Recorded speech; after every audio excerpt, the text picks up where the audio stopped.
Ukraine से हिंदुस्तानियों की बाहिफाजत वापसी जारी। रात 1:25 पर पहला तो सुबह 5:25 पर उतरा दूसरा ग्लोब मास्टर। सुबह 8 बजे तक आएंगे 2 और C-17।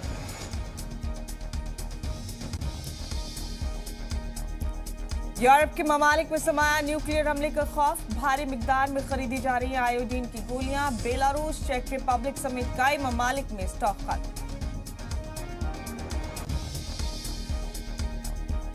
अमेरिकी वजीर खारजा ब्लिंकन का बड़ा ऐलान। 22 रूसी वजारती दिफाई तंजीमों पर लगाया पाबंदी। बेलारूस की तकनीकी इंपोर्ट पर भी रोक। अमेरिका का दावा, पुतिन का खत्म हुआ जंगी खजाना।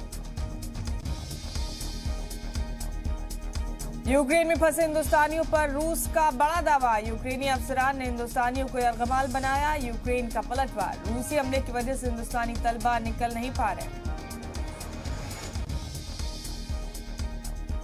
अक़वाम मुत्तहिदा की जनरल असेंबली में रूस के खिलाफ तजवीज़ पास। 141 ममालिक ने की हिमायत, 5 ने की मुखालफत।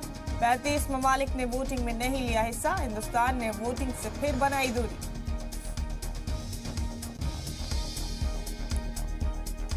आज यूपी इंतखाब में छठे मरहले की वोटिंग। 10 अजला की 57 सीटों पर वोटिंग का आगाज। करीब 2 करोड़ 15 लाख वोटर करेंगे 676 उम्मीदवारों की किस्मत का फैसला।